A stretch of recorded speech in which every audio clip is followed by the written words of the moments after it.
Il n'a pas commencé ses conquêtes pour imposer l'islam. Ça, tout le monde doit se mettre ça dans la tête. Et tout à l'heure, on l'a lu, vous avez compris. L'islam n'est intervenu que lorsqu'il a commencé à penser après lui. Tout reposait sur lui.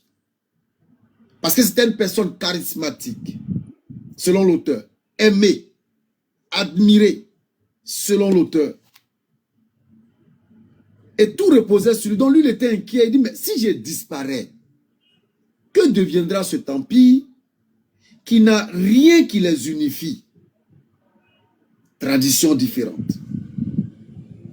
Et c'est là qu'il va penser à l'islam, qui était pratiqué par les djoulas, qui étaient un peu les maîtres du commerce, dont le territoire aussi était le centre, vers Bouna, le centre du commerce. Alors il décide de faire de l'islam la religion qui va unifier l'empire. Malheureusement, dès qu'il a annoncé à partir de 1884 à 1886, quand il a annoncé que tous les habitants de l'empire doivent se convertir systématiquement, dans un bref délai même, à l'islam, son père s'est révolté. Les animistes qu'il avait combattus, on l'a lu, qui avaient barré la route de Cancan aux commerçants, qu'il a battu et qu'il a protégé contre les cabas. Je ne pas qu'ils viennent se Béni, est-ce qu'il y a un frère qui veut monter là, qui a le drapeau guinéen? Il a fait sa demande. D'accord. Voilà. Donc, attends, il y a un mètre à vitesse moderne. Là, si tu vois les caméras. Donc, quand il a protégé ces animistes-là, et qu'il a envoyé l'idée de fédérer autour de l'islam, son père s'est révolté. Les animistes l'ont soutenu, mais ce sont les musulmans à l'interne qui se sont opposés, comme d'habitude. C'est eux qui se sont opposés. Il y a eu une grande révolte qui a failli même emporter Samori Touré. Mais qu'est-ce qui se passe? On nous dit, c'est ainsi que Samori Touré, on dit, avec le réalisme, il en tirera toutes les conséquences.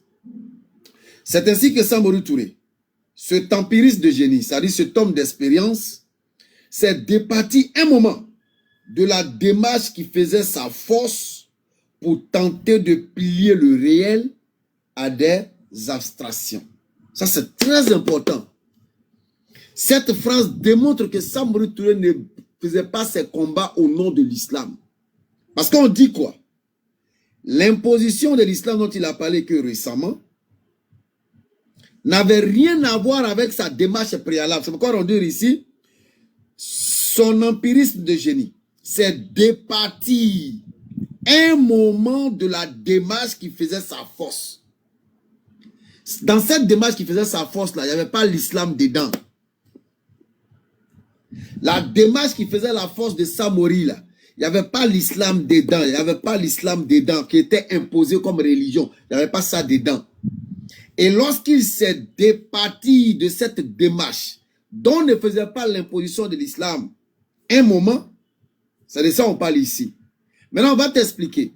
Qu'est-ce qui a amené Samori, à un moment donné, de se débarrasser de, comment on appelle, l'esprit de son mouvement de base, pour venir maintenant parler d'imposition de l'islam. On dit, qu'est-ce qui a provoqué ça? Qu'est-ce qui aurait pu provoquer? Ils vont nous dire, l'afflux d'hommes de religion dans son entourage, après la prise de Cancan, y est sans doute pour quelque chose.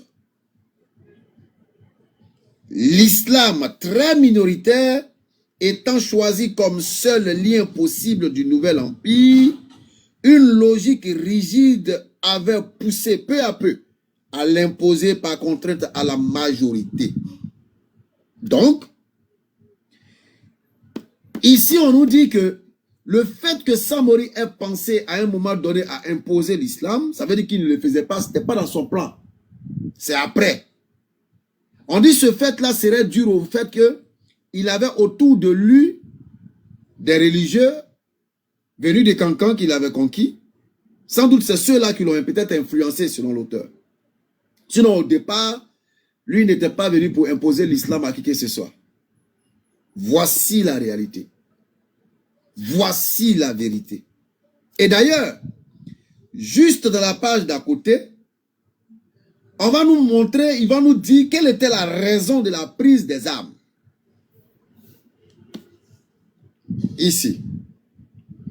D'abord, avant d'arriver à la raison de la prise des armes, je vais vous lire quelque chose aussi qui est très important. On nous dit ici, voilà, jusqu'au moment où un profond craquement, la grande révolte, on en a parlé, le souverain a son empirisme naturel, son expérience naturelle. Désormais, il fallait chercher à fonder l'empire, non plus sur l'imposition volontaire de l'islam. Ça veut dire que quand il y a eu la révolte de la majorité écrasante, Samori n'a pas pris son armée, il n'a pas dit à son armée, bon écoutez, c'est vrai que les djoulas musulmans, les musulmans ne sont pas beaucoup, c'est vrai, vous êtes majoritaire, vous les non-musulmans, c'est vrai, mais on va vous imposer l'islam. D'ailleurs, je suis le souverain, j'ai l'armée avec moi. Hé, les sofas, tous ceux qui vont refuser, matez-les. Non, il n'a pas fait. Il ne l'a pas fait. Il ne l'a pas fait. Pourtant, c'est ce que vous nous faites croire à longueur de journée. Il ne l'a pas fait. Il a même changé. C'est-à-dire, il a récidivé. Il a replié les Chines. Quant à vouloir imposer l'islam, il a laissé tomber ça. Il a laissé tomber l'idée de vouloir imposer l'islam. Et c'est ce qu'on nous dit ici. Le souverain a son empirisme, on dit quoi? Jusqu'à la grande révolte, de 1888 à 1889, rappela le souverain à son empirisme naturel. C'est-à-dire son expérience naturelle. C'est-à-dire sa mission naturelle. C'est-à-dire la raison naturelle de ce qu'il a commencé. Désormais, il fallait chercher à fonder l'empire, non plus sur l'imposition volontariste de l'islam, mais sur la fidélité de sa personne. Non, maintenant, il va changer. Au lieu maintenant de faire de l'islam l'élément catalyseur, il va ramener le peuple à, en quelque sorte, vénérer sa personne, à avoir de l'estime exagérée de sa personne. Il va essayer maintenant de fédérer l'empire autour de sa personne et de sa famille. Donc, allez-y dire à ceux qui ont dit que Samori a imposé l'islam, voilà son empire, majoritairement non musulman, il n'a pas imposé l'islam. Il a Béni. Et c'est même à cette époque qu'il a beaucoup intégré les membres de sa famille autour de son administration. Déjà, il y avait beaucoup de chefs de guerre qui faisaient partie de sa famille, qui étaient membres de sa famille. Voilà, c'est pour confirmer. Merci beaucoup. Donc, vous voyez qu'il n'a pas imposé l'islam à son empire majoritairement non musulman. S'il était venu pour imposer l'islam avec l'épée, il aurait dû commencer par l'empire. Il avait l'armée, et puis pas n'importe quelle armée, une armée composée de corps d'élite, comme en Europe. Il pouvait le faire, mais il n'a pas fait. Il a laissé tomber ça. Il a ramené l'empire maintenant autour de sa personne et de sa famille. Il sait qu'au moins de génération en génération, si l'empire reste focalisé sur la famille Touré, ça peut peut-être aider. Maintenant, regardez ce qu'ils disent. Samori Touré a été présenté par l'historiographie coloniale comme un marchand d'esclaves féroce et sanguinaire. C'est ce que j'aime souvent chez les auteurs blancs, là. Ils sont honnêtes dans leur présentation. Samori a été présenté par l'historiographie coloniale comme un marchand d'esclaves féroce et sanguinaire. Il est évident, écoutez bien, hein, il est évident qu'il a réduit beaucoup d'hommes en captivité, puisque c'était un guerrier, il menait des guerres, donc il faisait des captifs. Il faisait des captifs qui n'étaient pas des esclaves, des captifs. Alors on dit, il est évident qu'il a réduit beaucoup d'hommes en captivité, du seul fait de son activité guerrière. Il a peut-être augmenté le nombre des esclaves, mais il n'a nullement accru leur rôle dans la société madingue. Il n'a nullement accru le rôle de l'esclavage ou de quoi que ce soit dans l'empire madingue. Il en a finalement vendu un assez grand nombre à ses voisins du Fouta Djallon ou du pays Paul pour se procurer du bétail, des vivres. Mais le plus souvent, il les a gardés pour les intégrer à l'armée ou les mettre au travail dans les immenses villages de culture qui entouraient sa résidence à Bissadougou. ou à Dabakala. C'est ce qu'avaient toujours fait les souverains malinqués et les notables musulmans. Samori ne s'est pas montré plus esclavagiste qu'eux. Quant aux accusations de cruauté sadique, elles sont démenties par son caractère froidement calculateur. Je reprends.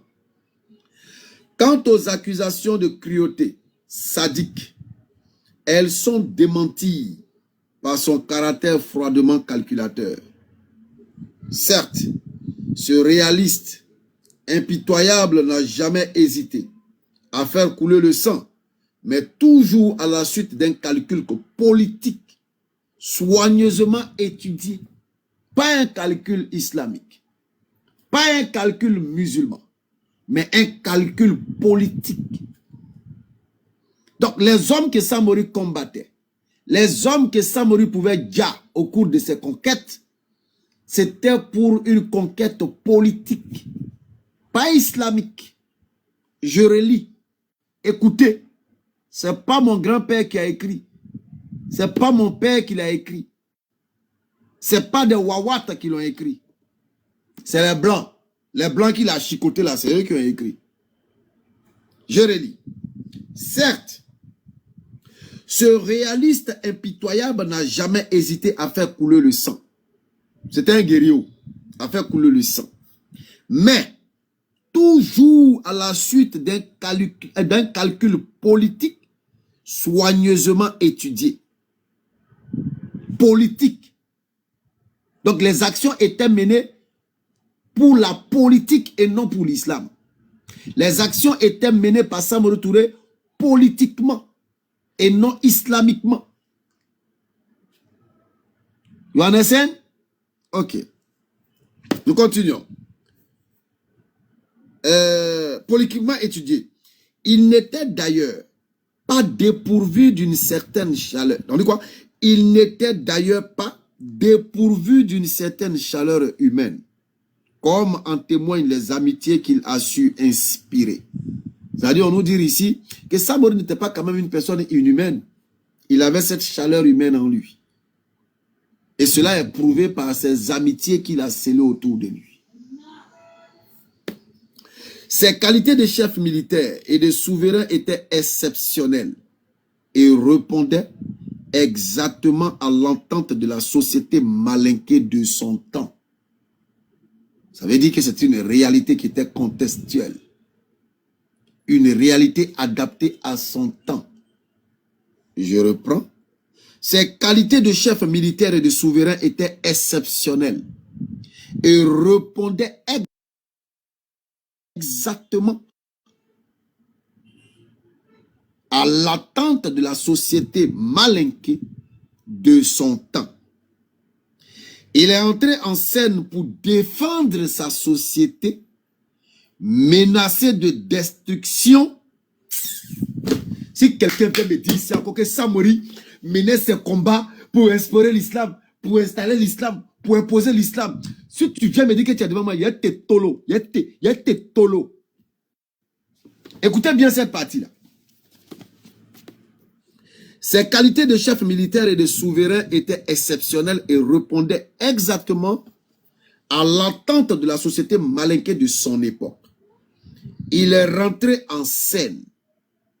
Samori est rentré en scène pour défendre sa société, menacer sa société, pour défendre sa société menacée de destruction par un islam agressif. Est-ce que vous avez compris? La société de Samori était menacée par un islam agressif. Ce qui lui a valu encore une fois son entrée en scène. Donc, ne venez pas nous dire ici, oui, c'était pour espérer. Je reprends. Ses qualités de chef militaire et de souverain étaient exceptionnelles et répondaient exactement à l'attente de la société malinquée de son temps. Il est rentré en scène pour défendre sa société, menacée de destruction par un islam agressif. La structure étatique qu'il a créée a ensuite accru la place de la minorité djoula. Mais comme celle-ci dominait la circulation, mais non la production des biens, la société globale n'a pas été bouleversée. C'est-à-dire les djoulas, là, ils étaient minoritaires. Ils maîtrisaient le réseau commercial, mais ils ne maîtrisaient pas la production de ce qui se vendait. Seul l'épisode islamisant de 1884 à 1888 qu'on a lu là-bas, là. Seul l'épisode islamisant de 1884 où il était en train de penser comment fédérer l'empire autour de quelque chose, au cours d'un idéal commun, là, où il a pensé à l'islam, là. On te dit, seul l'épisode islamisant de 1884 à 1888 a failli l'atteindre dans son essence. Mais Samori a vite surmonté cette crise de dogmatisme contraire à sa nature. Allahu Akbar. Est-ce que vous comprenez français, mais on est en train de lire là même? Si vous avez compris, mettez on a compris. Mettez on a compris. Viens voir si vous avez compris. Est-ce que vous avez compris ce que je viens de lire là? Parce que c'est très important. Très important. On va l'expliquer tout à l'heure. Est-ce que vous avez compris? On parle de Samori. Hein? On parle de Samori Touré. Celui que l'on a toujours présenté comme étant un terreau. Celui qu'on a toujours présenté comme étant un sanguinaire, un titan, un djasser, un mauvais, un tentant. C'est de lui on parle là. C'est de Samori qu'on est en train de parler ici. On dit Samori est rentré en scène pour protéger sa société contre un islam agressif. On nous dit également qu'à part l'époque de 1884, où il était en train de penser comment il va faire après lui, son empire et tout ça, et puis il a pensé à l'islam. À part cette époque-là, on dit à part cette époque-là, qui a failli atteindre l'essence même du souverain, Samori a vite surmonté cette crise de dogmatisme. Cette crise de dogmatisme contraire à sa nature. Contraire à sa nature. C'est-à-dire qu'il n'était pas quelqu'un à imposer l'islam. Il n'était pas quelqu'un qui imposait l'islam agressivement. Il n'était pas quelqu'un d'agressif quant à la religion. C'est ce qu'on vient de vous dire. Mettez ça dans vos oreilles, puis à caillou dedans là. Mettez ça dedans. Et puis arrêtez de nous étouffer. Samori Touré était dans cette méritant. Si Samori Touré n'est pas méritant, c'est que Béanzin n'est pas méritant. Si Samori n'est pas méritant, c'est que tous vos ancêtres ne sont pas méritants. Parce qu'ils étaient tous des djassers, des sacrificateurs d'hommes. Mais Samori Touré n'a jamais fait de sacrifice humain. Fils du soleil, tu es là, il faut monter. Fils du soleil, tu bavardes sur les lives là, il faut monter, on va échanger calmement, il n'y a pas un jus. Tu auras ton temps de parole, on aura notre temps de parole. Fils du soleil, je t'envoie invitation, on va fuir. Il m'a été chercher. Oh, il a fui. Il a fui, le pauvre, il a fui. Attends. Il a t'envoyé une invitation. Il faut venir monter, sans palabre. Tu as ton temps de parole, tu auras le temps de t'exprimer. Tu es venu, tu as écouté, tu as fui. Viens nous prouver que Samori Touré était un terreau. Viens, on a besoin de comprendre ici. Béné, tu sais, ces gens-là, c'est de se regrouper dans leur goï là-bas, à mentir entre eux seulement. Exact. Surtout ces fils de soleil là. J'ai dit, c'est menteur patenté. Yeah. Il n'y a pas un Wawat qui dit la vérité. Il ment comme il respire. Il ment comme ses ancêtres Wawat. Quand tu le vois sur les panels, il est comme un charognard qui tourne sur les panels pour se nourrir des caracas et donner l'impression qu'il est trop guingué en connaissance. Pourtant, il est nul. Vaurien de chez Notoire. Vaurien de chez Grégoire. Un vrai vaurien de chez Mariam. Vrai vaurien de chez Mariam. Ça dit ça. Un gars là, fils du soleil, il se promène sur les panels kémites pour se jouer dans les versets coraniques, ses interprétations de Wawat. Il se traîne avec ça. Venez nous prouver. Samori Touré est clair ici. On dit Samori Touré. Il est venu d'être là, disparu en même temps. Il est venu, il a écouté. Ouais, c'est le gars de là. Non, c'est pas lui. Il savait pas. Lui, c'est un Wawat. Lui, c'est un Wawat, fils du soleil. Il a disparu en même temps. Il a monté un coup et puis il a disparu. Je ne sais pas comment l'inviter. Sinon, son truc, c'est fils du soleil. Il a mis la photo de l'un de ses ancêtres avec une tête cartographique comme carte d'Afrique. Va le chercher, fils du soleil. Il y a un Africain qui a une tête, on dirait carte d'Afrique là, qui est sur son profil. Alors, donc on nous dit clairement que Samori Touré n'est pas venu pour imposer l'islam. Pas du tout. C'est ce qu'on vient de nous dire ici. Et on nous dit, il a surmonté cette crise de dogmatisme contraire à sa nature. Nous avons laissé les événements au moment où l'Empire est construit. En 1881, il n'a cependant pas atteint sa plus grande expansion. Après son premier heurt avec les Français en 1882, Samori occupe le moyen Niger jusqu'en face de Bamako et les pays Bambara de Paul. Il se tourne vers le sud. En 1883, élimine Sazagigi, l'animis en question qui avait le pouvoir qu'il craignait. Il a éliminé pour finir. Aligna sa frontière sur la lisière de la frontière pendant que son frère, Kémé Brahma, échoue devant le fort français de Bamako. Bon, plein d'histoires, il y a plein d'histoires encore, on continue. Voilà, donc voilà un peu, à quelque chose. Je vais lire cette dernière partie également aussi, ça m'intéresse. On nous dit ici, avant cette dernière page, nous n'avons pas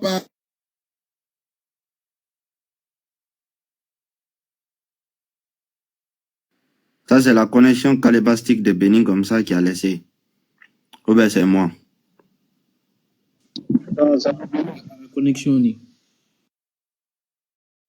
Gigo. Na tina gila, adina sisen. Na tina gila, adina sisen. Ceux pour qui Samori a été essentiellement un résistant à la conquête coloniale. Mais telle est la vérité. L'empire de Samori n'a pas été construit pour affronter les Blancs, mais en réponse à une crise du monde malinqué qui n'était due que partiellement et indirectement à l'influence de l'Europe. 1. Il n'a pas pris les armes pour imposer l'islam. 2. Il n'a pas pris les armes à cause des Blancs, mais il a pris les armes à cause des crises internes et propres au peuple malinqué pour régler les problèmes de sa société. Et on nous dit que ces problèmes étaient d'une manière indirectement reliés à l'Europe. Mais lui, il n'a pas pris pour combattre les Blancs. Et ils sont venus rentrer dedans après. Puisque tous ceux qui étaient sur son chemin, qui allaient l'empêcher de conquérir les territoires de chez lui, tu devenais aussi son ennemi. Donc voilà un peu résumé. Il y en a encore, c'est encore long. Voilà, toute l'histoire est là. C'est vraiment une très belle histoire. Donc pour dire aux Wawat et aux Kamit que Samori Touré n'est pas ce que vous prétendez. Samori Touré était un véritable politicien. Un homme dont la vie doit être étudiée même par les politiciens modernes pour savoir un peu quelle est l'importance de la sécurité, quelle est l'importance de la sécurisation. Et se fixer les objectifs quant à cette sécurisation, non pas en se renfermant dans son carcan de panafricanisme à la con, mais plutôt dans une ouverture large sur le monde, en récoltant l'expérience des Occidentaux qui sont plus ou moins avancés, mais pas plus ou moins, qui sont avancés que nous dans cette technologie-là. Et j'ai dit, parlant de cette technologie, que les premiers ennemis du peuple conventionnellement appelé noir, c'est l'Égypte antique. Les premiers ennemis de ceux qu'on appelait de façon conventionnelle hommes noirs, là, notre premier ennemi ou nos premiers ennemis, ce sont les ancêtres de l'Égypte antique. C'est eux, les véritables ennemis de l'homme noir. C'est eux. Si tu ne crois pas, tu envoies ta demande, tu montes et puis on va échanger. Alors, on a notre frère avec le drapeau de la Guinée qui est là. Salam alaikum. Bismillah. Wa alaikum salam. Bon, moi, la lecture était intéressante. Vous savez, quand on parle souvent avec des gens qui veulent faire passer Samori pour un terroriste, il faut leur dire juste que Samori Touré, parmi ceux qu'il a combattu, y avait-il des musulmans ou pas? Moi, je dirais qu'il y avait plus de musulmans que de non-musulmans. Prenons juste un petit problème avec les gens de Cancan. Cancan a toujours été présenté comme une ville sainte. Aujourd'hui, en Guinée, c'est l'une des principales destinations islamiques et ça, c'est comme ça depuis le XVIIe siècle. Ça, c'est bien avant la naissance de Samori Touré. Mais pourquoi Samori Touré il entre en confrontation avec les gens de Cancan? Il les lave comme pas possible. C'est parce qu'il y a une rivalité qui n'a rien à voir avec la religion. Il y a une rivalité au niveau du pouvoir avec des personnes directement. Ça n'a rien à voir avec une quelconque religion. De la même manière, quand Samori Touré il avance vers le Mali, il rase Sigiri sur son passage. Sigiri, c'est pas entièrement des féticheurs. Il y a une grande partie de Sigiri qui est musulmane. Il y a une autre partie qui est féticheur. Voilà, donc il y a tout ce mélange-là. Il faut comprendre que les gens, ils ont une lecture souvent anachronique. Ils prennent des mots d'aujourd'hui pour juger les événements du passé. Vous voyez, ils vont dire c'est des terreaux, c'est des pédos. Ça n'a pas de sens. Prenons par exemple ces gens-là qui partent lire les Blancs, leur papa, pour prendre comme référence. Demandez-leur par exemple, quand les Européens, à partir de 1096, ils forment des armées, ils font la croisade, ils vont à la rencontre pour récupérer Jérusalem, ils vont faire la guerre aux musulmans. C'est du terreau ou pas? Parce qu'ils utilisent la religion. C'est le christianisme qu'ils mettent en avant pour aller laver les gens en Orient. Quand, par exemple, les mêmes qui prennent des Blancs pour venir laver Samori Touré, quand, par exemple, la France, de 1559 à 1798, fait ce qu'on appelle la guerre des religions. La France est un pays de terreau ou pas? Et cherchez, par exemple, sur la guerre des religions en France, c'est entre 2 millions et 4 millions de personnes déjà en 30 ans entre Français. Et c'était tellement grave qu'il y a 2 rois de France qui vont perdre la vie, tous tués par des protestants parce qu'ils étaient catholiques. D'ailleurs, juste 2 secondes rapidement. Quand tu as parlé des croisades, retenez que les croisades, là, c'est eux qui ont pratiqué la guerre sainte. Les croisades, là, c'est eux qui ont pratiqué la guerre. J'ai le livre ici, je vais sortir ça tout à l'heure. Vas-y. Donc, quand les Français, entre catholiques et protestants, vont se laver, ils vont faire entre 2 et 4 millions de morts. Et ils vont même, déjà 2 rois, Henri III et Henri IV, vont être poignardés et déjà par des protestants. Le premier parce qu'il était catholique, le second parce qu'il a été protestant, mais il a changé de religion, il est devenu catholique. Pour les protestants, c'était un traître. Ils vont les exécuter successivement en 1589 et 1610. Moi, je veux juste dire qu'il faut, quand on lit l'histoire, il faut plutôt s'intéresser à la philosophie de l'histoire, à l'idée qui est derrière les faits historiques, pas aux faits présentés comme tels, sinon on risque de tomber dans l'anachronisme. Partout où il y a eu guerre dans l'humanité, partout où il y a eu affrontement, partout où il y a eu des confrontations, il y a toujours un alibi que les hommes essaient de trouver pour justifier leur action. Par exemple, je veux faire la guerre à un pays, je peux trouver une raison économique. Par exemple, je peux me dire tout simplement ce pays-là, c'est un rival parce que pour mon passage, s'il devient une puissance économique plus grande, moi je vais devenir une puissance plus petite. C'est le problème entre la Chine et les États-Unis aujourd'hui. La raison peut être tout simplement liée aux souverains eux-mêmes. Comme à l'époque, on voyait que des rois, des pays entiers se faisaient la guerre parce que les rois ne s'entendaient pas. C'est le cas, par exemple, pendant la guerre des 100 ans entre la France et l'Angleterre, parce qu'il y avait des guerres entre eux pour accéder au trône de France, tout simplement. Et au-delà de ça, il y a des gens aussi qui vont utiliser la religion dans l'histoire pour être un alibi, mais ce n'est pas la religion qui crée le problème. Les gens utilisent la religion pour faire leur guerre. Et si vous voyez ça, ce n'est pas une seule religion qui a été utilisée. Il y a eu beaucoup de religions qui ont été utilisées dans l'histoire, comme je vous l'ai dit, avec le cas des chrétiens. Et même l'Empire romain, les Romains païens faisaient la guerre aux catholiques qui étaient là, aux premiers catholiques qui étaient sous l'Empire romain. Ils ne les acceptaient pas. Ils les lavaient aussi. Donc vous allez comprendre que dans l'histoire, toujours l'homme utilise, tout essaie de trouver une raison à la guerre. Et même la raison à la guerre, on va voir même qu'au lieu de mettre de côté la religion, l'économie, la guerre même peut avoir pour raison parfois l'idéologie. Rappelez-vous, quand l'URSS attaque l'Afghanistan, c'est pourquoi? Parce qu'ils craignent que l'Afghanistan va tomber dans le camp des capitalistes, alors qu'eux, ils sont communistes. Justement, c'était un alibi pour faire la guerre. Ce n'est pas le capitalisme ou le communisme qui crée le problème, ce n'est pas la religion qui crée le problème, mais c'est l'homme qui l'utilise selon ses besoins du moment comme alibi pour justifier une action meurtrière, c'est tout.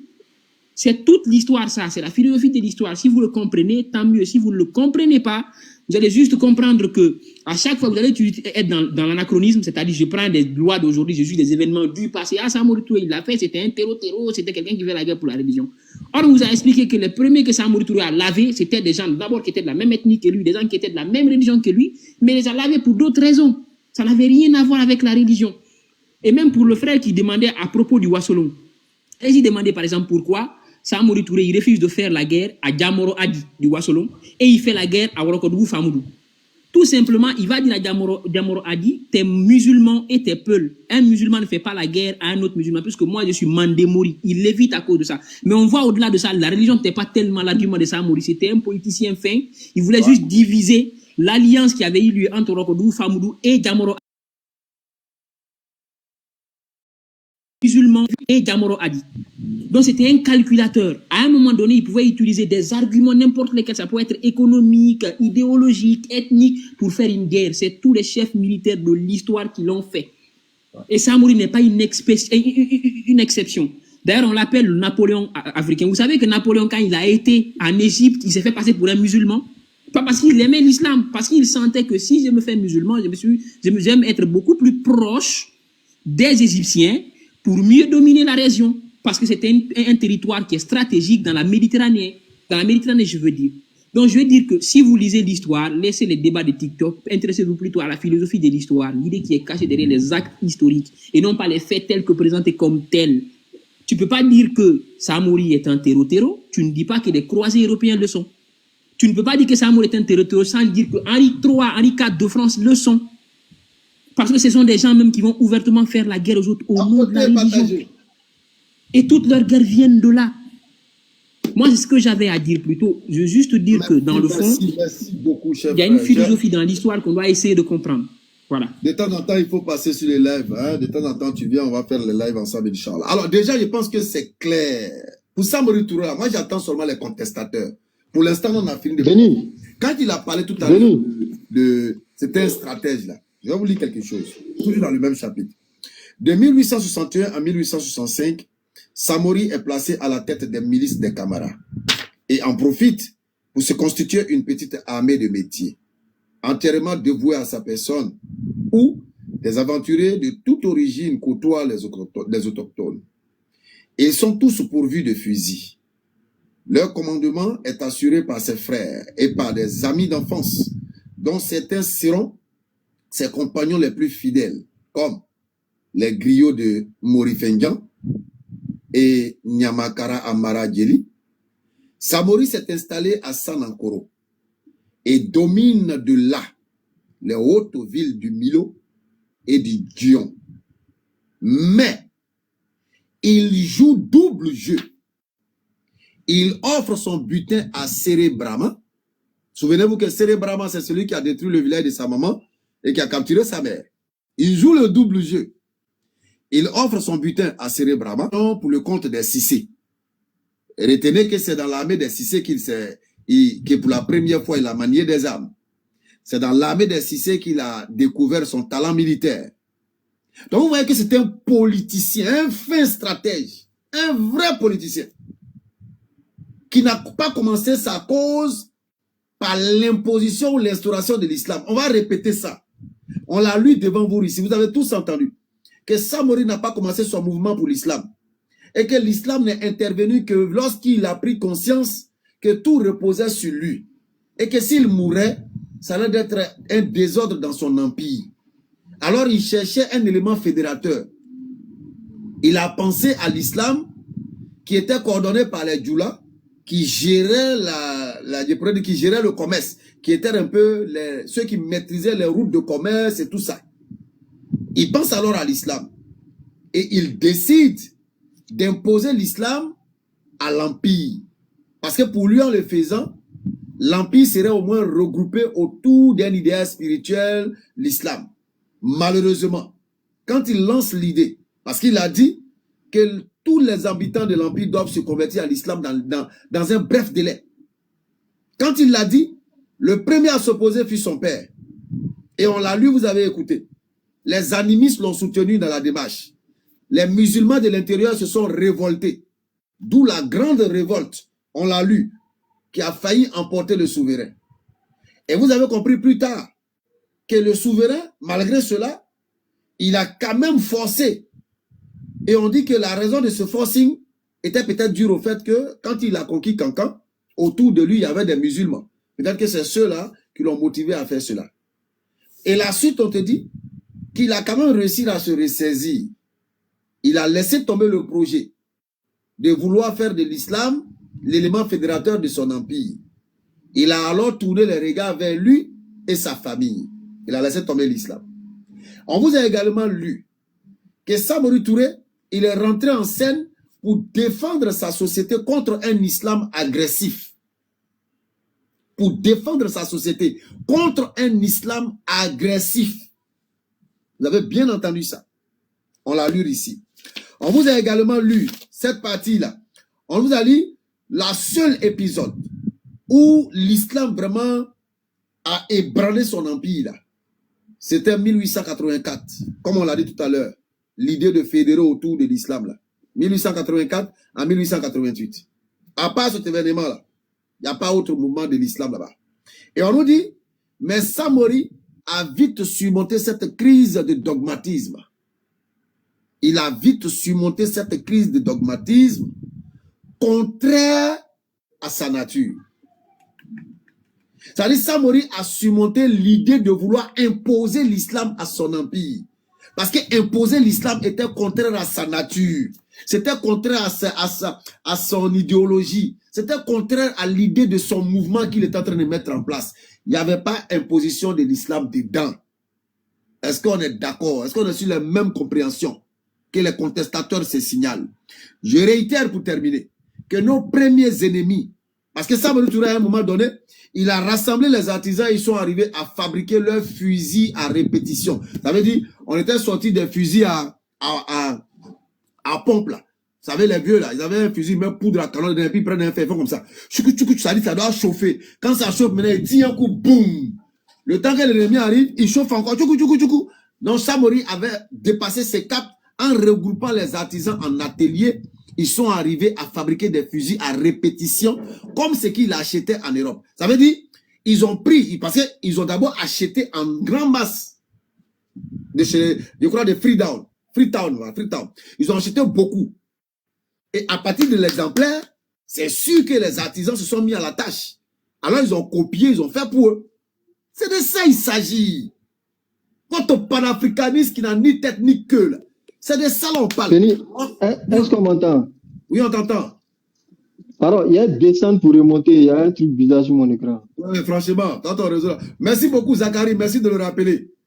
Parce que moi, je suis humain-centriste. Voilà, les histoires de afrocentrisme, kémitocentrisme, europocentrisme, tout ce qui est centriste là. Moi, je ne suis pas dedans. Je suis humain-centriste. Parce que pour moi, l'humain est au centre de toutes choses. C'est pas la race, c'est pas la taille, c'est pas la forme, c'est pas la couleur, c'est pas la beauté, c'est l'humain. Sourate 49, verset 13. L'humain au centre. L'humain au centre. Sourate 49, verset 13. C'est l'humain qui va se démarquer d'autres humains que par sa relation avec le Créateur. Ça, c'était la parenthèse. C'était pour répondre à Zacharie. Donc, pour revenir à ce que nous disions, Samori Touré, ils ont réussi à copier. Pardonnez, donnez-nous l'Égyptien qui a fabriqué fusil. On veut connaître son nom. Le premier Égyptien, votre ancêtre Wawat, là, qui ont fabriqué fusil, là, on veut connaître son nom. En tout cas, Samori, lui, a réussi avec ses artisans à fabriquer des fusils à répétition. C'est marqué ici. Dites-nous l'Égypte, là. Quels fusils ils ont fabriqués? Je répète, nos premiers ennemis dans l'histoire du peuple qui a été nommé de façon conventionnelle noire, c'est l'Égypte antique. Moi, j'attends le premier Wawat qui a venu me dire, mais pourquoi tu dis que les Égyptiens sont nos premiers ennemis? Il a fermé bouche là avec des arguments très solides. Très solides, que tu connais d'ailleurs, mais que tu te refuses. Très simple. Pourquoi les Égyptiens sont nos premiers ennemis? Ça là, je vais répéter ça. Joukan va devenir Joukan. Je vais répéter ça. Parce que les Égyptiens ont causé du tort au peuple noir, conventionnellement appelé noir. Je ne sais même pas, mais qu'est-ce qui nous appartient? Noir, on n'est pas noir. Africain, on n'est pas africain. On est quoi même? Donc, les Égyptiens ont causé du tort au peuple conventionnellement appelé noir. Dans quel sens? C'est qu'on nous a toujours dit qu'ils sont les maîtres propulseurs de la civilisation du monde. C'est eux qui détenaient toutes les sciences, c'est ce qu'on nous a dit. Est-ce que c'est un Wawat? Bon, je ne pense pas que Diaby soit Wawat. Est-ce que c'est Major? Tu es musulman bien kémite? Là, je m'arrête. Assalamu alaikum. Je suis musulman. C'est l'histoire de Samori. Je voulais te dire quoi. Samori Touré, Donc, Djabi est musulman, Major est musulman. Alors, donc, permets que je termine. Je voulais, Samori Touré, c'est mon grand-père direct, quoi. So, je voulais te dire un peu sur Samori. Bon, comme c'est pas important, c'est pas grave. J'arrive, je termine rapidement et puis, Inch'Allah, on passe la parole. Donc, j'étais en train de dire que les Égyptiens, les anciens Égyptiens sont nos premiers ennemis et nos derniers ennemis. Parce qu'à cause d'eux aujourd'hui, à cause de leur méchanceté, parce qu'ils étaient des élitistes. Quand on dit un élitiste, ils étaient élitistes. Les Égyptiens anciens étaient élitistes. Un élitiste, c'est une personne qui refuse de partager sa connaissance. Mais là même, ils n'ont pas refusé de partager leur connaissance, mais ils ont refusé de partager leur connaissance aux autres peuples noirs. Ils ont gardé cette connaissance entre eux. On dit initiation. Attends, faut te mettre ici d'abord. Pas mon cœur est gâté même. On dit initiation. Initiation. Donc, ils ont gardé cette information entre eux. On dit oui, ils étaient intelligents. Les Égyptiens ils avaient la science. Toute la civilisation du monde, c'est en Égypte. Et puis, les gens se vantent de ça. Moi, j'ai mal. Moi, béni, j'ai mal. Et à compter de cet instant, moi, j'ai arrêté même de prétendre me vanter d'une quelconque science de l'Égypte antique. J'ai arrêté. Et quand j'entends et quand je lis, j'ai honte et j'ai mal. Parce que cette science de l'Égypte antique, cette connaissance de l'Égypte antique n'a pas été utile aux Africains noirs de l'époque de l'Égypte antique. Et c'est pourquoi nous sommes dans cette galère, dans cette misère-là.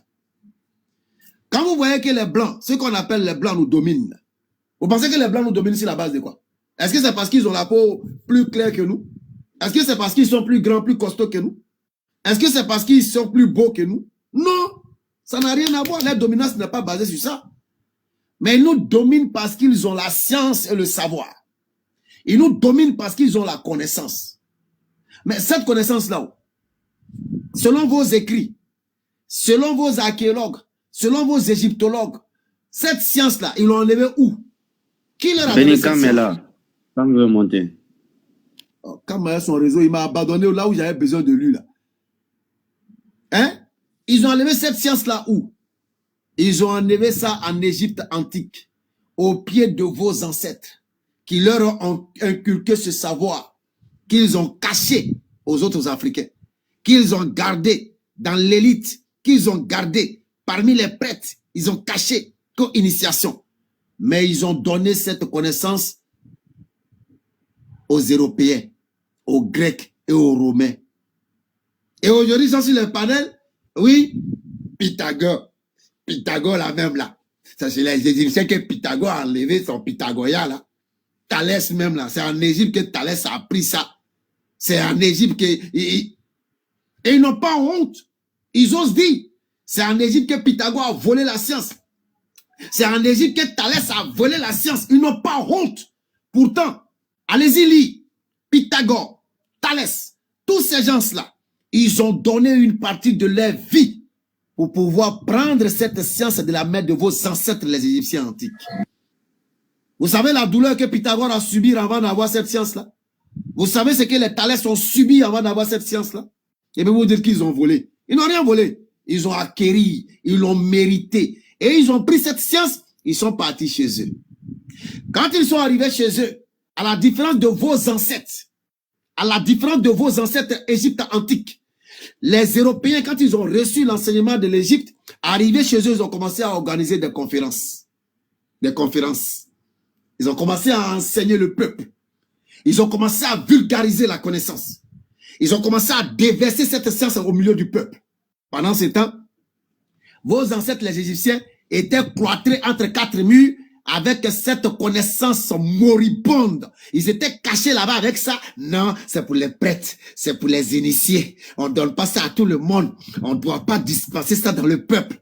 Et ils ont vulgarisé. Mais aujourd'hui, où en sommes-nous? Où en sommes-nous? Nous courons encore, nous allons dans leur école. Nous allons au prix des centaines de mille apprendre cette science à leurs pieds. Quelle honte pour l'Afrique. Oh, honte.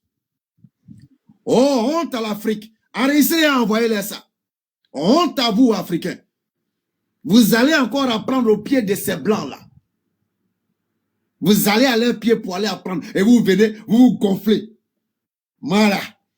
Je suis docteur en médecine. Je suis docteur en technologie. Je suis docteur en machinisme. Tu as appris ça où? Tu as appris ça où? Voilà.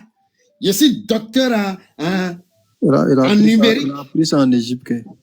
Je suis docteur en chirurgie faciale, spatiale, cruciale.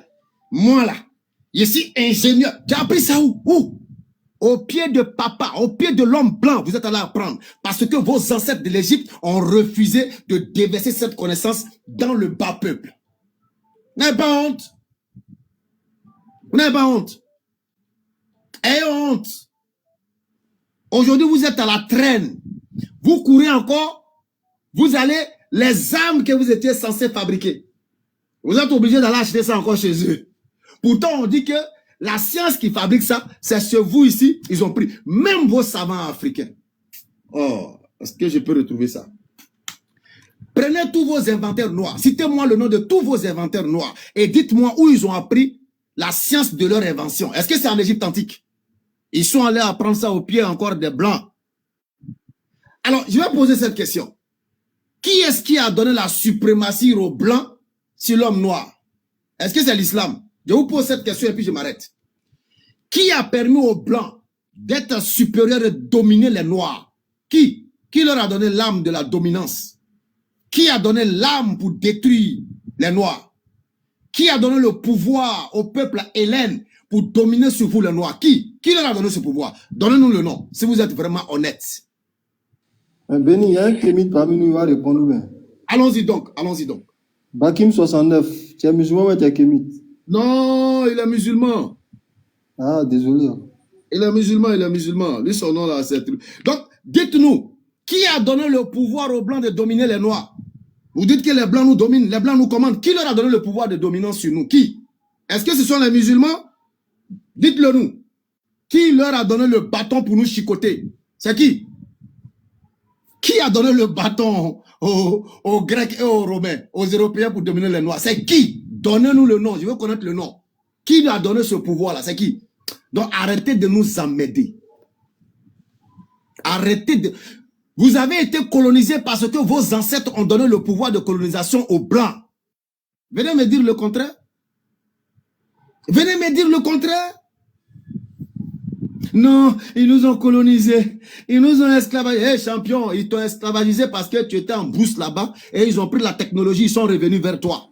Donc, Béni, si on comprend bien, tous les kémites qui sont sur ce live-là sont d'accord avec ce que tu es en train de dire. Ah, Cam, qui peut contester ça là? Parce que là, il n'y a que des musulmans qui sont alignés là. Dans un live où on attend quand même des kémites pour venir montrer ton mensonge. Parce que moi, je sais que tu mens. Il n'y a pas son garçon, il n'y a pas moi, son kémite. Ce que tu dis là, c'est pas vrai. Il n'y en a pas. Mais il attend seulement un kémite pour venir te dire que tu mens. Tout ce qu'on a dit depuis le live à animé là, tout est faux. Mais on attend juste un kémite pour venir dire que c'est faux, pour venir prouver que c'est faux. Ils ne peuvent pas. Ce qui est évident est évident. Hein? Ce qui est évident est évident. Qu'ils viennent nous dire qui a permis à l'Europe d'avoir le pouvoir de dominance sur nous. Moi, c'est tout ce que j'attends. Quand on parle de puissance militaire, puissance temps, puissance, première puissance mondiale, première puissance industrielle, ils disent non, mais c'est l'Égypte antique qui a envoyé cette science de l'industrialisation, première puissance militaire. C'est l'Égypte antique qui a envoyé cette science militaire, première puissance temps. C'est l'Égypte antique, l'Égypte antique. Quand l'Égypte antique a envoyé là-haut, pourquoi il n'a pas donné ça aux couchistes? Pourquoi il n'a pas donné ça à tous ces peuples qui étaient autour de lui là? Pourquoi il n'a pas distillé ça? Vous parlez d'initiation. Initiation. Voilà la chose la plus dangereuse pour l'homme noir. Voilà la chose qui détruit, qui retarde l'homme noir. Initiation. L'initiation dans les forêts sacrées. L'initiation dans les bois sacrés. Pardonnez, au nom de vos ancêtres, venez me faire le bilan de vos initiations. Venez ici. Venez nous prouver qu'est-ce que l'initiation dans les forêts, dans les bois sacrés ont apporté, un, à vos villages. 2, à vos villes. 3, à vos pays. 4, à votre continent. Venez, on va faire le bilan. On va faire un bilan.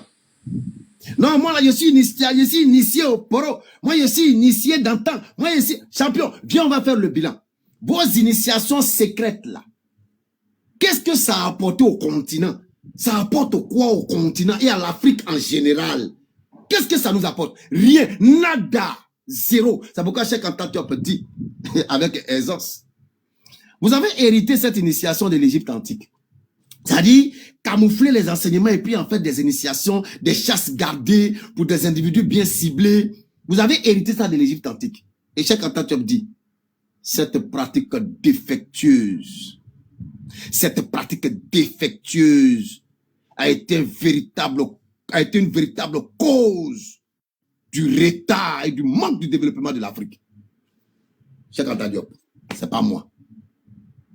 C'est pas moi. Cheikh Anta Diop.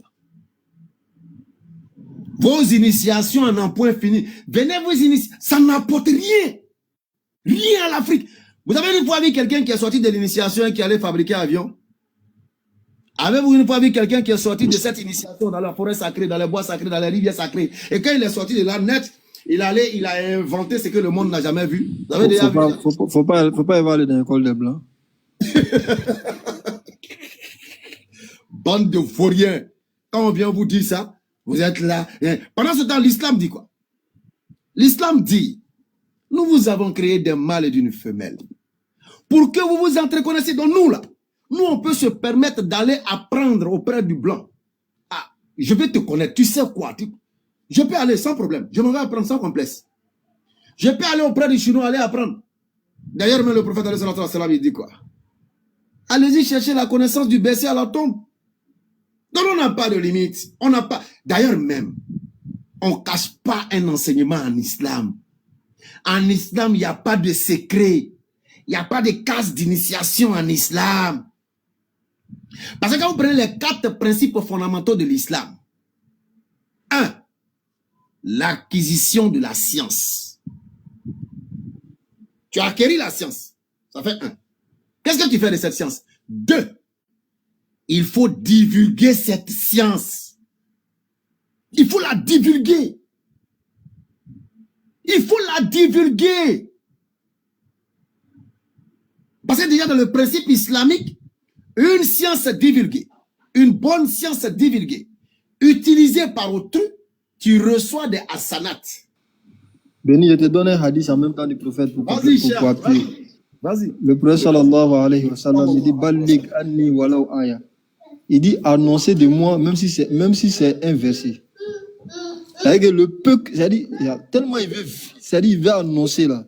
Il dit si tu as appris, même si c'est un verset que tu as appris de moi là, il faut divulguer, il faut annoncer. Ouais. En islam là, nous on n'a pas dans les, voici la case secrète de l'islam.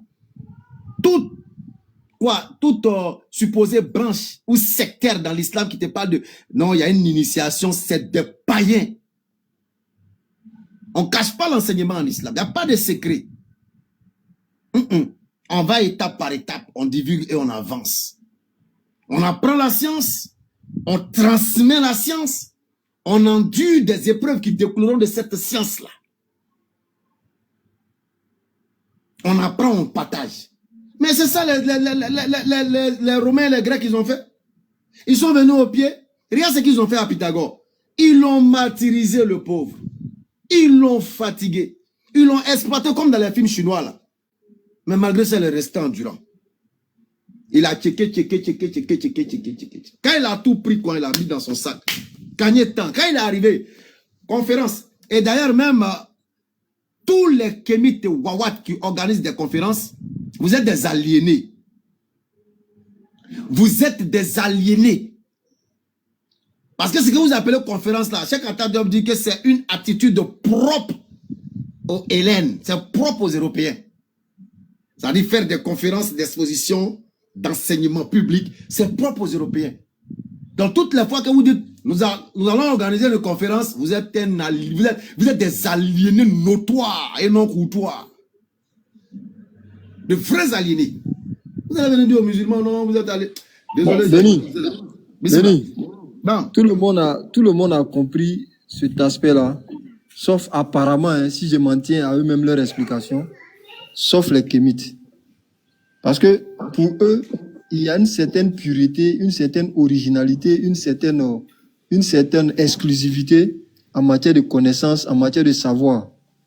En réalité, quand tu regardes l'évolution de l'humanité, Dieu, dans son dessein, a voulu que l'humanité soit, n'est-ce pas, une seule et même entité.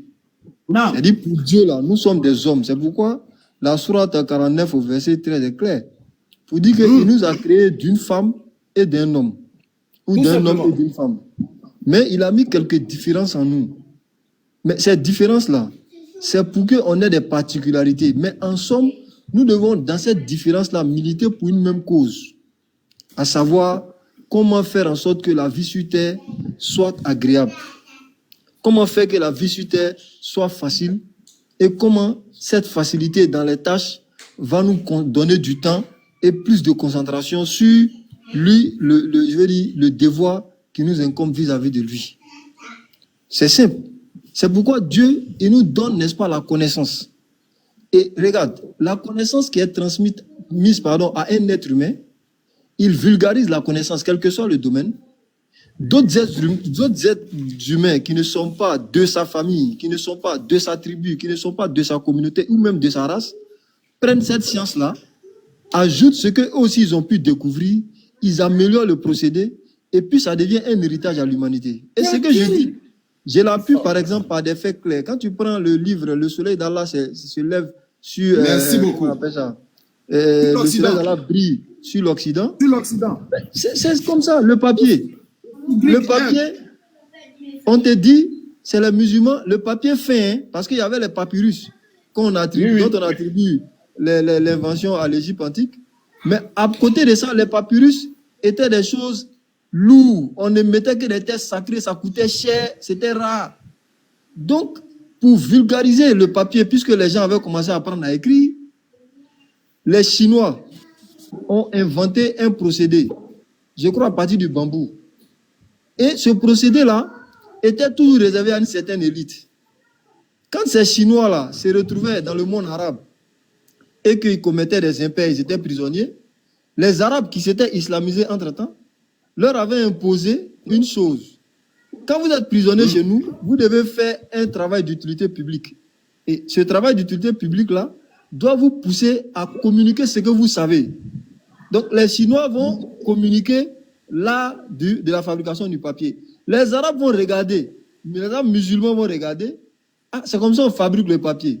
Mais ils vont confier ça à leurs savants. Et les savants, dans le domaine, vont améliorer le procédé, le rendre encore plus simple et plus accessible. Voilà comment le papier, par les Arabes, fait son entrée maintenant en Europe. Effectivement. Quand les Européens voient le papier fin là, c'est quelque chose d'extraordinaire. Ah. Il y a une crise même du papier là-bas. Et à l'époque, l'écriture est réservée aux scribes et aux personnes vraiment lettrées, les élites, les sociétés élitistes. Maintenant, quand les Arabes, qui étaient alors beaucoup plus lettrés que les Européens, vont leur montrer cette chose-là, ils seront étonnés. Donc, eux aussi vont prendre, n'est-ce pas, le papier, vont l'améliorer aussi à leur tour. Ainsi de suite, ainsi de suite, ainsi de suite. Je prends la même chose. La boussole. Les gens pensent à tort que la boussole est une invention européenne. La boussole est une invention arabe. C'est une invention arabe. Et quelle Arabie? Arabie islamisée. Enfin, le monde arabe islamisé. Donc la boussole va permettre... Tu fais bien de préciser ça, Cam. Parce qu'il y a des rusés qui aiment dire, il y a des rusés, par exemple, qui aiment dire, il n'y a aucune invention qui a été faite par un arabe. Bien sûr. Le nom d'un arabe. Donc, il faut préciser. Bien sûr. Il faudra que les gens tiennent compte de ce piège-là. Et ces arabes-là, c'est avec l'islamisation, comme on le lit dans l'Encyclopédie générale de l'islam, je crois à la page 17 ou la page 20, à la page 17 ou à la page 20, on se rend compte que on te dit que c'est l'islam qui est venu enlever les arabes là, dans une condition de soumission, et les a emmenés véritablement, et les a propulsés à une étape de conquérant une étape de personnes qui comptent désormais dans le monde. Donc, c'est après cela que ces inventions-là vont faire leur entrée et les Arabes vont connaître ce tesson-là. Pour dire quoi? L'humanité, aujourd'hui, tout ce que nous utilisons est une succession d'héritages. Tapoter, partager. C'est une succession d'héritages. Tu peux être l'auteur d'une invention, mais l'amélioration, la vulgarisation reviendra forcément à un autre continent, un autre peuple. Claire. Donc, à part les kémites qui sont dans un purisme, à l'instar, n'est-ce pas, des Ku Klux Klan, des Ariens et autres, qui sont dans la pureté du sang, la pureté de la lignée, la pureté, finalement, ils sont dans une utopie, ils sont dans rien et ils n'apportent rien à l'humanité. Merci, Cam. S'il y a d'autres frères qui veulent intervenir, prenez la parole. Hein. Sinon, moi, j'allume la télé et j'avance.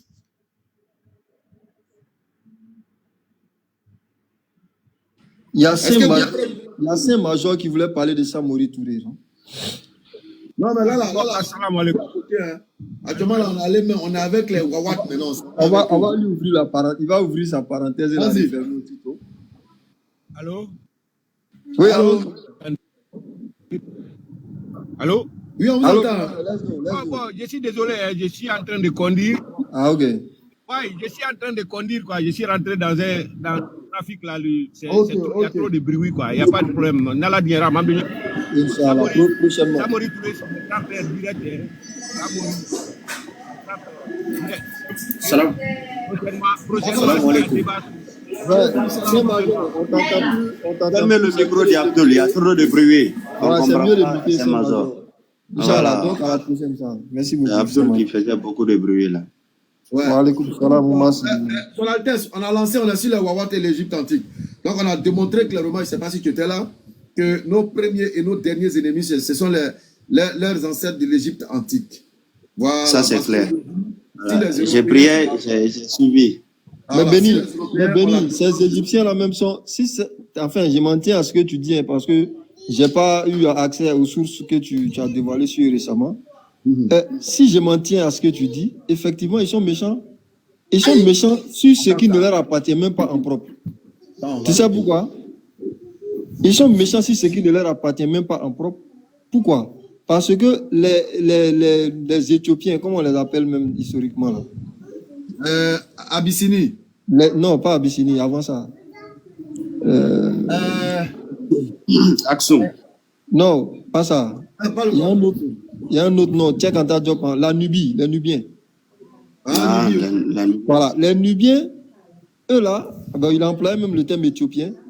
Eux, ils s'attribuent, n'est-ce pas, une certaine paternité de la connaissance des Égyptiens. Parce que selon, je crois, Hérodote ou quel historien, il a été, n'est-ce pas, les Égyptiens auraient été une colonie, n'est-ce pas, de ces Éthiopiens-là. Donc, s'ils savent des choses, une colonie, l'objectif d'une colonie, c'est de faire quoi? Quand il y a une colonie, c'est de faire quoi? C'est de lui inculquer ce que tu sais. C'est pour ainsi dire civiliser. Or, la civiliser une colonie, c'est lui apporter l'élément qui manque, n'est-ce pas, à son essor, à son épanouissement, pour qu'il soit plus ou moins à mon niveau, ou qu'il soit plus ou moins à un niveau où il puisse me comprendre. Donc, eux, ils seraient une colonie des Éthiopiens. Donc, si tel est le cas, les Éthiopiens, d'ailleurs, dans ce texte, Cheikh Anta Diop dit que ils revendiquent, n'est-ce pas, l'honneur que les Égyptiens font aux morts. L'honneur que les Égyptiens font aux morts, là, les Éthiopiens revendiquent cette connaissance-là. Ils revendiquent le fait de leur avoir inculqué ça. Donc, si vous avez appris quelque part, et que finalement, quand ça arrive chez vous, vous gardez ça par devers vous, par égoïsme et par méchanceté, en créant des codes obscurs pour en faire une société secrète, pour limiter la chose à vous seul. Or, vous n'êtes pas éternel. Quand vous mourrez et que vous laissez ces écrits-là dans une langue qui n'a même pas pu être décryptée par ceux qui se revendiquent de vous aujourd'hui, à qui avez-vous légué ce savoir que vous dites détenir? Au blanc, c'est au blanc. Ou même quand on voit un dessin qui ressemble à un hélicoptère, on dit non que c'est un hélicoptère, c'est eux qui ont fabriqué. Quand on voit un dessin qui ressemble à un sous-marin, on dit non, c'est eux qui ont fabriqué le sous-marin. Maintenant, qui va décoder la formule que vous avez soi-disant laissée pour fabriquer sous-marins, pour fabriquer hélicoptères. Prenez-nous au sérieux. Regarde, je te lis rapidement un paragraphe. Nous sommes dans Antériorité des civilisations nègres. Le paragraphe qui précède tire de Porphyre, présente un intérêt dans la mesure où il reflète l'état d'esprit qui devrait être celui du corps sacerdotal égyptien. Ça dit, ça fait trop mal. Le paragraphe qui précède, tiré de Porphyre, présente un intérêt dans la mesure où il reflète l'état d'esprit qui devrait être celui du corps sacerdotal égyptien. L'attitude qu'il adoptait en général à l'égard des candidats à l'initiation, parce que c'est l'enseignement là, eux ils appellent initiation. On met ici le doigt sur la faiblesse majeure, peut-être, de la civilisation égyptienne. Cette science, gardée jalousement, n'a jamais pénétré profondément l'esprit du peuple qui recevait un enseignement exotérique. Qui recevait un enseignement ésotérique. C'est-à-dire, on leur donnait l'enseignement ésotérique, mais l'autre côté, là, a été dit, le savoir était si précieux aux yeux du prêtre égyptien qu'il préférait le garder et l'étendre seulement à quelques individus privilégiés plutôt que d'agir comme son disciple grec et de le répandre à l'échelle du peuple pour se faire un nom. Les dispositions d'âme du prêtre égyptien sont à l'inverse de celles du péripatéticien. Et explique toutes les difficultés que les disciples comme Pythagore, Platon et Dors et tant d'autres ont rencontré effectivement avant d'accéder aux sciences. Parcourir les contrées, comme le faisaient les professeurs conférenciers grecs, pour rabattre la clientèle, est un trait original à la culture hellène. Il a dit tout à l'heure, non? Faire les conférences, c'est pour les blancs. Nous, on ne connaît pas ça. Donc, voilà le texte qui est clair. Même le thème Agora, ça appartient aux Grecs. C'est le Parlement. Ça gâte mon cœur même. Regarde, on te dit, les disciples grecs n'étaient pas initiés sur le champ.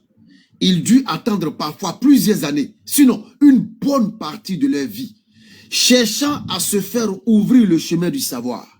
Le corps sacerdotal égyptien, qui détenait alors le secret des sciences, le garda jalousement et n'accepta de le dispenser de façon très parcimonieuse qu'aux disciples qui, après avoir subi une longue série d'épreuves, s'en étaient révélés dignes.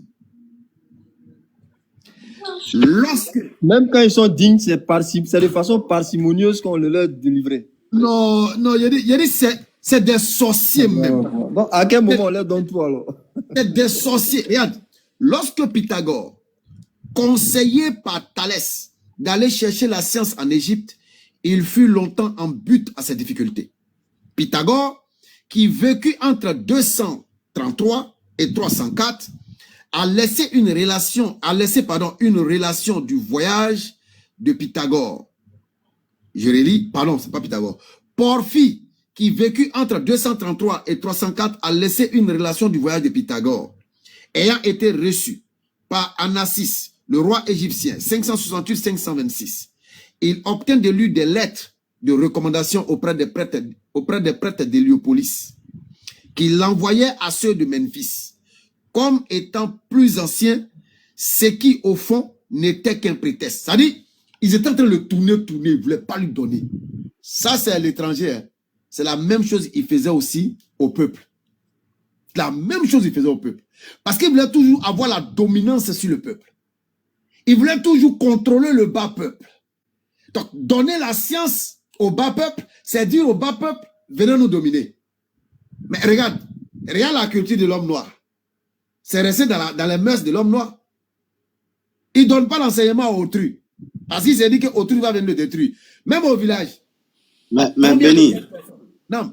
déjà les liens que les auteurs africains ont tissés avec le reste de l'Afrique et l'Égypte antique, c'est ce que tu énumères. Le partage de la connaissance. Jusqu'à aujourd'hui, on dit pour acquérir d'abord la connaissance africaine, il faut être initié. Ouais. C'est la même chose qui était en Égypte. Mais Béni, les prêtres ont raison. Les prêtres, les connaissances qu'ils ont eues là, avant d'avoir ces connaissances, ils ont été castrés. Hein? Ah, toi, tu as eu ta connaissance dans cette souffrance-là, dans cette douleur comme ça, là, tu vas venir donner ça cadeau aux gens. C'est pourquoi ils donnaient à des gens dans le noir. Et les Grecs, eux, ils ont subi. Il y a même Hérodote qui le dit. Ah, il y a Hérodote qui le dit. Donc, ils ont eu leur connaissance dans la souffrance, mais pour avoir le nom, ils ont préféré diffuser ça au reste du peuple. Et à chaque fois que les autres parlent de la connaissance, ils vont se référer d'eux, parce que c'est eux qui ont été les précurseurs de cette connaissance au sein du peuple. Mais en Égypte, c'était pas pareil. C'était pas comme ça. Tu as parfaitement raison. S'il y a un ennemi éminent du peuple, conventionnellement appelé noir, c'est l'Égypte. C'est l'Égypte, ça. C'est l'Égypte. C'est ça la discussion. Comment on appelle ça? Les prêtres, quand tu vois, c'est pas de leur faute, puisque c'est comme ça qu'ils ont reçu. On dit la plus belle femme au monde ne peut donner que ce qu'elle a. C'est tel qu'ils ont reçu. Donc, ils pensent que c'est comme ça qu'on diffuse, en maltraitant les gens. Ah, les pauvres Grecs, quand ils sont venus, ils les ont bien maltraités. Mais comme ils étaient décidés à avoir ce qu'ils voulaient avoir, ils ont pris. Sinon, cette même maltraitance-là, on leur a fait subir. Peut-être qu'il y avait finalement moins de candidats pour subir ce qu'ils ont subi. Maintenant, deuxième chose, quand tu regardes l'Égypte antique, quand tu lis un peu sur l'Égypte antique, les écrits par exemple de Otto Newbert, qui a fait des écrits sur les Égyptiens, quand tu les lis, tu te rends compte que les Égyptiens étaient comme des enfants qui, quand il s'agissait par exemple du rite des honneurs faits aux morts, de certains rituels liés à l'année, de la culture et autres, ils étaient dépendants des prêtres. Ils étaient dépendants. C'est-à-dire que eux là, ils n'avaient pas d'eux-mêmes à faire certains trucs en dehors des prêtres. Donc les prêtres s'enrichissaient. Après les pharaons là, je sais pas quelle est la hiérarchisation, mais après les pharaons, ceux qui étaient parmi les gens les plus puissants en Égypte antique, tu avais les prêtres. Ouais. Tu avais les prêtres. Ils étaient très puissants. Ils donnaient l'impression de vivre dans une certaine austérité, dans une certaine dans un certain abandon. Mais en réalité, c'était des gens très riches. Parce que quand les gens partaient les consulter pour les rites funéraires, surtout les rites funéraires, mais imagine l'argent qu'on leur donnait, les biens qu'on leur donnait, je veux dire l'or et les richesses qu'on leur donnait. Donc quelqu'un qui accède à ce bon, allez. Ok. Regarde déjà. Je vais lire la partie qui me plaît le plus pour démontrer que toutes vos initiations, vous allez faire dans vos coutumes là. C'est juste du ira. Voilà, c'est juste de l'égoïsme partagé. C'est juste des choses inutiles qui ne sont profitables qu'à vous seuls. C'est de l'égoïsme. Oui, c'est de l'égoïsme. Sinon, vous allez dire à tout le peuple, voilà, allez, venez prendre la science. Mais vous n'allez pas le faire. Parce que ça ne sert à rien même. Ça vaut rien même. Ça ne peut rien apporter à quelqu'un. Ça ne peut rien apporter au continent conventionnellement appelé Afrique. Ça ne peut rien apporter. Regarde ce que Cheikh Anta Diop dit. Il a fallu attendre l'époque ptolémèque avec les cénacles de savants d'Alexandrie pour que l'enseignement supérieur devint à la portée d'une assez large fraction du peuple. Il manque dans la littérature scientifique un ouvrage consacré exclusivement aux méthodes universitaires égyptiennes, donnant des détails sur l'enseignement à tous les degrés. Il semble qu'il ne serait pas difficile, à la lumière de tout ce qui précède, de montrer alors que le déclin de la civilisation égyptienne a été précipité durant les derniers siècles de contact avec les jaunes civilisés issus d'elle. Par cet immense orgueil qui empêchait l'Égypte d'emprunter à ses élèves naguère. Oh là là là là là là. C'est pas possible. Alors, par cet immense orgueil qui empêchait l'Égypte d'emprunter à ses élèves de naguère, et par ce système défectueux de l'initiation, cette dernière institution fatale au développement intellectuel des peuples, fatale au développement intellectuel des peuples, tout le reste de l'Afrique noire l'a eu en commun avec l'Égypte. Est-ce que tu vois la gravité de ce qui est en train d'être dit ici? C'est ça que j'ai répété tout à l'heure. Est-ce que tu vois la gravité? Et là, c'est qu'il dit. Un, ils ont été orgueilleux de retourner aller apprendre auprès de leurs élèves de naguère. Deux, il nous dit, par ce système, naguère autrefois, voilà, par ce système défectueux de l'initiation. Par ce système défectueux de l'initiation. Ouais, le verdict est clair. Clair. Par ce système défectueux de l'initiation, cette dernière institution fatale au développement intellectuel des peuples. Ousbil Vaurien là en bas là-bas en train d'écrire là-bas. Qui ça? Qui? Ton ami Ousbil. Il a pris si un palais, il lui a dit que c'est un lâche, il s'est fâché. Il t'a envoyé une invitation. Il vient de lui envoyer une invitation. Il vient de t'envoyer une invitation. Regardez, avec nos ancêtres, il y avait les initiés, les profanes. S'il vient là, dès qu'il met pied à Abidjan là, on va au Lafri de généralement de trucs. De, comment on appelle notre soeur là? De Rennes. S'il monte sur ces lives même là, moi il devient caillou. C'est tout ce que moi je sais. Il va parler, il va juste monter. Ousbil, il y a la gueule. Il ne croit pas à ses ancêtres, il ne peut pas monter. Il dit c'est pas possible. Alors, je t'ai dit, si moi je deviens caillou. Ousbil, ça sera possible quand même. Ça fait quand même on se connaît. Ah, toi aussi. On n'était même pas aussi près. Maintenant, même qu'on est des même là, je sais que là, ton cœur, moi même encore pour me réussir. Salam alaikum tout le monde. Oh, Ousbil. Ça va un peu. Ça va, excusez-moi, bon, livre de Sek Anta Diop là, quoi. Est-ce que, bon, moi, je n'ai pas ordinateur, j'ai Android. Est-ce que je peux avoir ça dans mon Android, par exemple, qu'on appelle ça, bon. Et ça est fatigué, je n'arrive pas à faire quoi. Les livres qui marchent comme ça, là, tu veux ça en téléchargement. Il n'y a pas, même son physique, même pour gagner ses problèmes. Ah, ok. Ouais, c'est un livre qui marche. Et comme tu avais parlé des livres, livres des Arabes, tu dis le soleil d'Allah brille sur l'Occident. Attends, capturé pour voir si. Le soleil d'Allah brille sur l'Occident. Voilà, sur l'Occident. Tu avais parlé de ça. C'est magnifique. Ah, Béni, pour toi, le nouveau, hein. Moi, c'est l'ancienne version. Ouais, ça se je vois. Regarde, quand tu prends. J'aime pas donner ma page aux paresseux là. Je préfère donner ça aux frères en inbox. Les paresseux là, allez-y lire. Passez des nuits. Salam alaikum. Béni, juste une seconde. Alaikum salam. Ici là. Bon, après, il faut que tu m'amènes ton numéro WhatsApp. Je vais t'envoyer. Je suis allé jusqu'au village de Pythagore, à Samos. Je suis allé jusqu'à dans son taberna, parce qu'ils appellent les écoles ici taberna.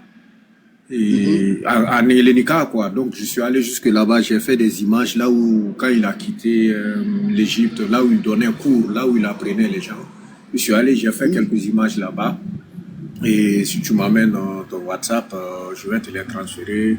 Tu vas un peu voir là où Pythagore, il partageait son savoir et tout. Mais le truc bizarre, c'est quoi? C'est que après lui, et aujourd'hui, la jeunesse grecque, on n'étudie même pas une histoire sur Pythagore en Grèce ici. On n'étudie pas.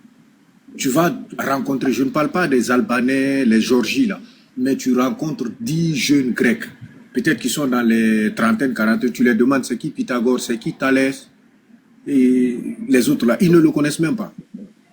C'est une chose bizarre, ils ne le connaissent même pas. Nous là, on connaît Pythagore, la parole qui termine le prophète chez soi. On ne le connaît pas, ils ne le connaissent pas ici. J'étais surpris. Quand je les ai parlé de ça, je suis rentré dans l'histoire de Pythagore. Le gars m'a dit où j'ai appris ça. J'ai dit, on nous oblige à étudier ça chez nous. J'ai dit, c'est dans notre programme. On m'apprend, on me dit que c'est lui qui a inventé la mathématique. Oh, le gars, il a ri, il dit, mais c'est quoi ça? Il dit, mais moi, j'aurais appris qu'il est allé en Afrique, il est venu avec ça. Il dit, mais pourquoi tu peux me dire ça? J'ai dit, mais c'est le document qu'on nous a envoyé. Le gars dit, tu as été au village de Pythagore? J'ai dit, non. Il dit, mais quand tu m'as dit que tu es rentré par où? Je dis, je suis rentré par Samos. Il dit, ok, tu vas retourner là-bas. Je suis allé jusque dans son tabernacle, là où il était logé. C'est dans une grotte. Je vais t'envoyer, tu m'envoies ton WhatsApp et je vais t'envoyer les images que j'ai eu à faire là-bas et tu vas voir. C'est ça. Quand même, félicitations à vous. Tu salues Moise pour moi là-bas et toute ta famille. Voilà, c'est tout ce que j'avais à dire, mon frère. Merci. Inch'Allah. Qu'Allah accepte. Qu'Allah accepte. Mais déjà, Abdul, tu peux prendre le 05. Tu mets plus de... Ok, attends. Ok, 2 secondes.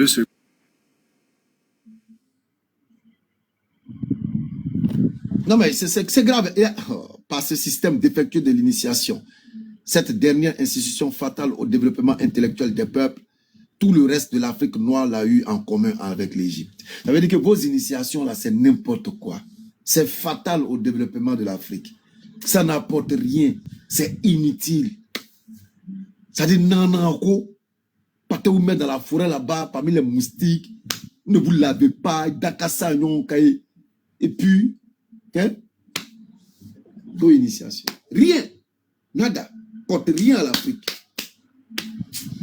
Bon, je pense que Son Altesse, si tu as des derniers mots, balance-les et puis voilà. Moi, je vais fermer parce que là, je dois courir, aller gérer un truc chap.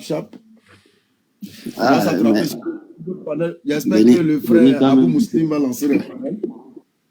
Oui, certainement, il est en live. Bon, toi, tu sais, il n'y a pas... Il y a là-bas, parce qu'il y a le palais des Égyptiens là-bas. Il y a là-bas. Béni, le numéro. Plus 225. Oui. 05.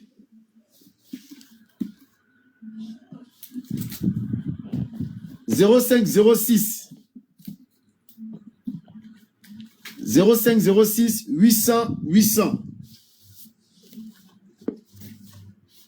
0506 800. 0506 800. 0506 800. Je pense que c'est bon.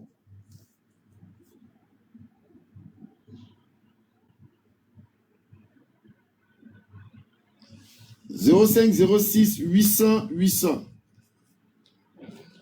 Oh, je l'ai, c'est bon, merci.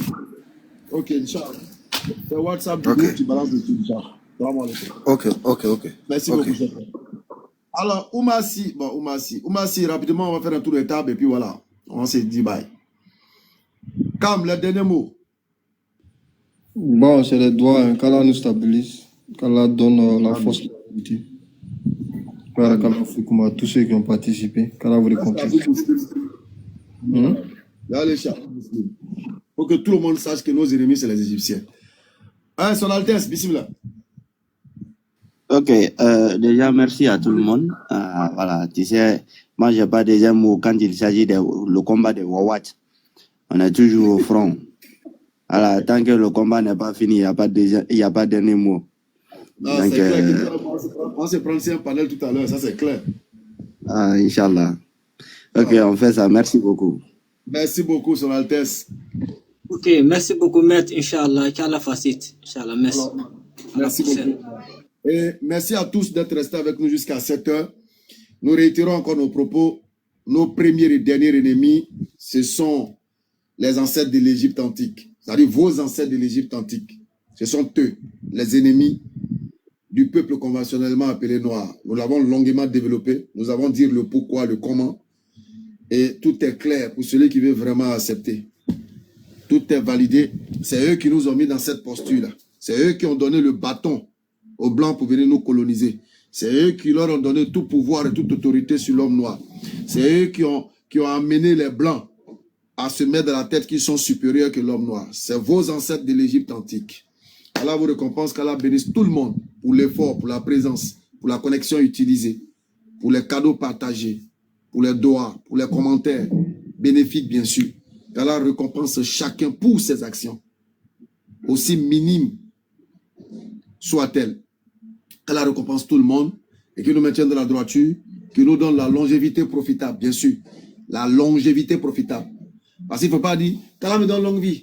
qu'Allah me donne longue vie. Non, non, non, non. La longévité profitable. Parce qu'elle est dans le Coran Al-Karim. Il y a des personnes à qui nous donnons une longévité. Pour qu'ils puissent s'enfoncer davantage dans le mal. Alors qu'Allah nous donne une longévité profitable. Qui nous donne le mérite ici-bas comme dans l'au-delà. Qu'Allah éloigne le mal de nous et qu'il nous éloigne du mal. Ah ouais. Parce qu'il ne faut pas dire qu'Allah éloigne le mal de nous, il n'y a pas de problème. Allah va éloigner le mal de toi. Mais qui te dit que toi-même tu n'iras pas vers le mal? Allah va éloigner le mal de toi. Il va éloigner le mal. Le mal est parti. Mais est-ce que tu es sûr que toi-même tu ne vas pas aller vers le mal? Est-ce que tu ne vas pas rejoindre le mal? Parce qu'elle est partie prenante de toi. Est-ce que tu ne vas pas aller rejoindre le mal? Alors Allah, éloigne-nous du mal et éloigne-nous du mal. Éloigne-nous du mal et éloigne le mal de nous. Éloigne-nous du mal et éloigne le mal de nous. De sorte qu'on se fasse dos. Le mal va comme ça, moi il va comme ça. Là on se fait dos. Éloigne-nous du mal. Éloigne le mal de nous. Allah subhanahu wa ta'ala accepte nos efforts, qui nous élève davantage en connaissance. En tout cas, merci à tous d'être partis, même si Reine Sonike nous a trahis, elle a fui. Je ne sais pas où elle est partie. Tellement junkie, et c'est qu'elle était sur un panel qui ne parle pas en train de woussou les gens. Non, Reine Sonike, qu'on est sous Djadou. Salam alaikum à tous, portez-vous bien, prenez soin de vous. À la prochaine, rendez-vous sur notre panel.